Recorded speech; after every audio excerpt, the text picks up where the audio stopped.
ნიკოლოზ ხატიაშვილს დაველაპარაკებით, ინიციატივა ჯერ საქართველოს წევრი ჩაგორთვება პირდაპირ ეთერში და ვისაუბრებთ იმ საკითხზე, რაზეც ჩვენ მოვისმინეთ ახლა ცოტა ხნის წინ ირაკლი კობახიძის ბრიფინგი პირველ რიგში. ნიკოლოზ, მოგესალმები, მადლობა რომ მონაწილეობთ. დღეს ირაკლი კობახიძე ჩინეთზე ამბობს, რომ სწორედ ასეთი უნდა იყოსო სამაგალითო სტრატეგიული პარტნიორი და ასევე ამბობს, რომ ჩინეთის ხელისუფლება საქართველოს ეპყრობა როგორც თანასწორს და თანატოლს. ეს არ არის სტრატეგიული პარტნიორობა ქაღალდზე, ის აისახება კონკრეტულ სარგებელში ორივე ქვეყნისთვის. აი თქვენი ანალიზი რაში მდგომარეობს, თქვათ ამ ბრიფინგის საფუძველზე, როგორ ფიქრობთ, აი რას ემსახურებოდა, თქვათ ეს განცხადებები იმ ფონზე, თქვათ რა სურათიც არის, ხო? დიახ, მოგესალმებით, მივესალმებით თქვენს მაყურებელს. ზოგადად ეხლა რა თქმა უნდა ჩინეთთან ურთიერთობების წინააღმდეგი არავინ არ არის და კი ბატონო. თუ ქვეყანა ნახავს რეალურ სარგებელს ამ ურთიერთობებიდან, პრაგმატულს და ტრანზაქციულს, ამაში ცუდი არაფერი არის, მაგრამ მთავარი კითხვა იბადება იმასთან დაკავშირებით, რამდენად ეს ურთიერთობები საქართველოსთვის იქნება მომგებიანი და რა რისკებს შეიძლება შეიცავდეს ეს ურთიერთობები. მაშინ, როდესაც ჩვენ ხედავთ, რომ საქართველოს ხელისუფლება თავისი საგარეო პოლიტიკით, რომელიც სუბუქად რო ვთქვათ, ეწინააღმდეგება ეროვნულ ინტერესებს, აღთენს დასავლეთთან ჩამოშორებას, ექცევა იზოლაციაში და ფაქტობრივად დასავლური ვექტორის ჩანაცვლება მიმდინარეობს სხვა ვექტორებით, ხო, ანუ ეს რეალურად არის რისკი და საფრთხე და ამ პირობებში, როდესაც შენ დამოკიდებული ხდები ჩინეთზე, ხო, ანუ რომელთანაც ურთიერთობა შეიძლება რეალურ რისკებს შეიცავდეს სხვადასხვა კონტექსტში, მათ შორის იგივე თქვათ ვალის ხაფანგის დიპლომატიის კონტექსტში და სხვა მიმართულებებით, ხო, ანუ აქ ძალიან ბევრი კითხვა ჩდება და ასევე კიდე ერთი მთავარი კითხვა არის ის, რომ თუ შენ სტრატეგიულ პარტნიორობას ამყარებს სახელმწიფოსთან და თანასწორ უფლებიანობით სარგებლობა, როგორც თანასწორი სტრატეგიული პარტნიორობა ეს არის გაფორმებული. მაშინ გაეროს რეზოლუციას ტოლთა შესახებ რატო არ უჭერს ეს ქვეყანა მხარეს, იმიტომ რომ ჩვენ ვისთანაც გვაკავშირებს სტრატეგიული პარტნიორობა, ხო ისინი ავტომატურად ხარჯს გვიჭერენ ჩვენი ტერიტორიული მთლიანობის, ჩვენი სუვერენიტეტის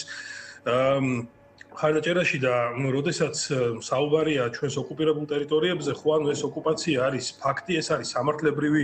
მოცემულობა და ამ შემთხვევაში ქვეყნებმა უნდა იმუშაონ სამართლებრივი განზომილებიდან, ხო და ამ სიტუაციაში, როდესაც შენ სტრატეგიული პარტნიორი არ უჭერს მხარს ამ რეზოლუციას, ხო ანუ რა თქმა უნდა, კითხვები ჩდება იმასთან დაკავშირებით, რამდენად ის შენი რეალური სტრატეგიული პარტნიორია და რეალური მხარდამჭერი. ნიკოლოზ, აი თქვენ რაზე პასუხადაც დაინახეთ, ასევე სხვა შორის პოლიტიკოსების ნაწილი ამბობს, რომ მეტწილად ქართულ ოცნებას სწორედ ახასიათებს შიდა მოხმარების განცხადებები, რომელიც ორიენტირებულია მის ამომრჩეველზე, გარკვეული რწმენის გაღრმავებაზე, მრავალპოლუსიან მიმართულებაზეც ხშირად უსაუბრიათ, როგორც ვიცით, მაგრამ დღეს ასევე პაპუაშვილი შიდა და გარეც რო კონსპირაციებზე ლაპარაკობდა, იგივე ივანიშვილის კონტექსტში და სხვა საკითხებზეც, მაგრამ აი ჩინეთზე მინდა ისევე კითხოთ, აი ის შტატებში რაც მოხდა, ამაზეც ამბობდნენ დღეს ოცნებაში, რომ ეს არის თქვათ ბუტაფორია ხმაურის შესაქმნელად და რომ რეალურად ამერიკის პრეზიდენტს რუსეთის და ირანის გავლენის შესასწავლად თქვათ არ სჭირდება, თქვათ კანონი მოწოდება და ასე შემდეგ და ასე შემდეგ და ვიცით რასაც ეძღვნებოდა ეს საკითხი, ხო, მათ შორის ჩინეთის თემატიკას. აი ამაზე რა შეგიძლიათ რო თქვათ, აი შეიძლება თუ არა რომ თქვათ ქვეყნის გარეთ გაკეთებულ გადადგმულ ნაბიჯსა თუ ამა თუ იმ განცხადებაზე პასუხიც იყოს კობახიძის ბრიფინგი. რა დაინახეთ აქთან? აი სხვათა შორის ეს აქცენტიც საინტერესოა, რაც აქვს კობახიძეს ამ შემთხვევაში, რომ ჩინეთი საქართველოს ეპყრობა როგორც თანასწორს და როგორც თანატოლს. ხომ? დიახ, აი ზუსტად ამ თანასწორობასთან დაკავშირებით პირველი კითხვა ამ რეზოლუციაზე დავებადა, მაგრამ ამას თორე თავი დავანებოთ. დღევანდელი გადაწყვეტილება მიუხედავად იმისა, რომ ამის შესახებ დეკლარაციაზე ხელი მოწერილი იყო და ჩვენ ვიცოდით, რომ ეს შეთანხმება გაფორმდებოდა ადრე თუ გვიან. ძალიან ასე ვთქვათ, ბევრ კითხვას აჩენს ამის დრო როდის გაფორმდა ეს ხელშეკრულება, იმიტომ რომ ბოლო 3 კვირის დინამიკას თუ ჩვენ დავინახავთ ამერიკულ კონტექსტში, ხო, ანუ ნათელია, რომ ერთ-ერთი წუხილი საგანი სწორედ ჩინეთთან ურთიერთობების გაღრმავება იყო, იგივე ჯუდიომაც დაადასტურა თავის გამოსვლაში კონგრესში, რომ მათ ჰქონდათ რეალურად წუხილები ირანთან და ჩინეთთან დაკავშირებით და ასევე, კონგრესში მიღებული საკანონმდებლო აქტით ამაზე მეტყველებს და სწორედ ამ მოვლენების შემდეგ კონგრესის გადაწყვეტილების შემდეგ მეორე თუ მესამე დღეს ვიღებთ ასეთ გადაწყვეტილებას და შესაძლოა, იმიტომ რომ ძალიან ისეთი დამთხოვა არის ხო დროში, რომ სწორედ ამაზე პასუხს ემსახურებოდეს ეს გადაწყვეტილება. ანუ საქართველოს გადასვლა ჩინეთთან ყოვლის მომცველ, აქ უკვე საუბარია ყოვლის მომცველ სტრატეგიული პარტნიორობის ეტაპზე. ეს არის ცალსახა კი, ანუ ეს გადაწყვეტილება უკვე ადრე მიღებული იყო და მოსაოდნელი იყო, რომ ესე მოხდებოდა, მაგრამ დროში ისე ემთხვევა ეს ყველაფერი ერთმანეთს, ხო, რომ მრავალი კითხვა იბადება ამასთან დაკავშირებით. აქედან გამომდინარე, სწორედ შესაძლოა ეს იყოს მიზეზი, სწორედ პასუხი ამ გადაწყვეტილებებზე ამერიკის მხრიდან და განცხადებებზე, სწორედ დღევანდელი გადაწყვეტილება და შესაბამისად აქ უკვე ჩდება ახალი კითხვა იმასთან დაკავშირებით, რეალურად მოხდება თუ არა ამერიკასა და ქართულ ოცნებას შორის ურთიერთობების გადატვირთვა. კი ბატონო. და ნიკოლოზ, კიდევ ერთი კითხვა, რაზეც მინდა დაგისვათ, ეს არის ავიზო დიალოგის თემა, ხვალ მნიშვნელოვანი შეხვედრაა დაგეგმილი, როგორც ცნობილია და ამასთან დაკავშირებით დღეს ითქვა ოცნებაში, რომ ამ შეხვედრაზე იქნება წარმოდგენილი ტექნიკური ჯგუფი და მე პერიფრაზით მოვიყვანე პაპუაშვილის გვეუბნებიან მოიკალით თავი, თუ გინდათ უვიზო მიმოსვლა და თუ დავიხოცეთ თავი, უვიზოთ ვიღამ უნდა იაროსო. აი, რა შეგიძლია, რა ტიპის პასუხს საჭიროებს ეს განცხადება, რომელიც დღეს შალვა პაპუაშვილს ჰქონდა აი უვიზო მიმოსვლის შეჩერების შესაძლებლობაზე, რომელიც ღმერთმა არქნას, რომ ანუ ამ შემთხვევაში მე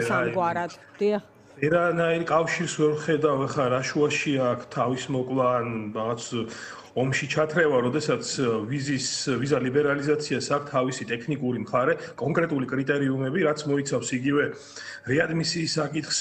პოლიტიკური თავშესაფრის მოთხოვნის საკითხს, მიგრაციის საკითხს, დემოკრატიული ჩარჩოს საკითხს, ანუ მრავალკომპონენტიანი, ასე ვთქვათ, მოთხოვნები არსებობს, რომელთა დაკმაყოფილების შემთხვევაში ქვეყანას ენიჭება უვიზო მიმოსვლა ევროკავშირთან და სწორედ ამ კრიტერიუმების არსებობა, დადებითი დინამიკა ქმნის იმის განმგზავრებას, რომ ჩვენ გქონდეს ვიზა ლიბერალიზაცია ევროკავშირთან. თუ ჩვენ ვარღვევთ ამ ტექნიკურ მხარეს, რა თქმა უნდა, და ტექნიკურს და პოლიტიკურს, ხო, ანუ ამას თავის შედეგი მოყვება და აქ არავინ არაფერ არ გეუბნეო, შენ ომში ჩაერთო, შენ უბრალოდ გეუბნები. რომ აიღე, შეასრულე ეს ვალდებულებები, რაც შეგაქვს აღებული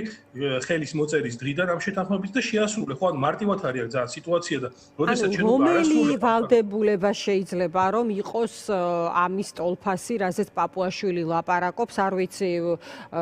თქვათ, ხელისუფლებიდან წასვლის ტოლფასია და ამას შეიძლება გულისხმობდეს, ანუ მართლა რით შეიძლება აიხსნას ამგვარი, თქვათ, შეფასება და საკითხის ამგვარად დაყენება, იმიტომ რომ ნებისმიერმა, თქვათ, ამ პროცესში ჩახედულმა ადამიანმა და ჩვენ წლები ამაზე ვსაუბრობთ, ხო, ნიკოლოზ,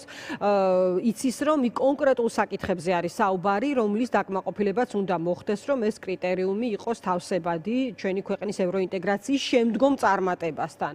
და მაშინ რაზე გვესაუბრება პაპუაშვილი და რა ტიპის, თქვათ, აი სწორ განმარტებას საჭიროებს მოქალაქეებისთვის, ნიკოლოზ, ხო, იმიტომ რომ კიდევ ერთხელ ვიტყვი, რომ საფრთხე შესაძლოა რეალური იყოს. ნამდვილად ვერ გეტყვით, იმიტომ რომ ხა მინდა აღნიშნო, რომ მე პირადად მონაწილეობდი ვიზა ლიბერალიზაციის მიღების პროცესში, მაშინ დიპლომატიურ სამსახურში ვიყავი და კონკრეტულად ჩართული ვიყავი ამ ტექნიკურ მხარესზე მუშაობის დროსაც და პოლიტიკურ მხარესზე მუშაობის დროსაც. ანუ იქ არაფერი არ წერია ასეთი, რომ ქვეყანა უნდა კონფლიქტში ჩაერევოს, არამედ ხო, იქ არის ელემენტარული მოთხოვნები. კიდევ ერთხელ ვიმეორებ, ეს არის იგივე რეადმისიის საკითხი, იგივე ეს არის მიგრაციის საკითხი, ეს არის პოლიტიკური თავშესაფრის, ზოგადად თავშესაფრის თხოვნის მაჩვენებელი და რა თქმა უნდა, ეს არის ადამიანის უფლებების პატივისცემა, საერთაშორისო სამართლის პატივისცემა და ასე შემდეგ. ანუ კონკრეტული კრიტერიუმები არის, ფაქტობრივი გარემო არის, რომელიც შესაძლებელია და რომელიც ვიზა ლიბერალიზაციის აქტიურ ფაზაში ყოფნის პერიოდში უნდა ქვეყანამ შეასრულოს. ეს არის და ეს ძალიან მარტივი არის სიტუაცია და იგივე თქვათ რაღაც ომში ჩათრევის თეორია ჩვენ არაერთხელ მოგვსვენია ეგრეთ წოდებული deep state-ის შესახებ, გლობალური ომის პარტიის შესახებ და მე ვფიქრობ, რომ ესეც რაღაც ამ სეგმენტში გადის, იმიტომ რომ უშუალოდ ტექნიკურად რო შევხედოთ და პოლიტიკურად მან ასეთი რამე არაფერი არ წერია. მადლობა. დიდი მადლობა ნიკოლოს, დაგემშვიდობებით. ინიციატივა ჯერ საქართველოს წევრი ნიკოლოს ხატიაშვილი საუბრობდა 3 საათზე უკვე ახალი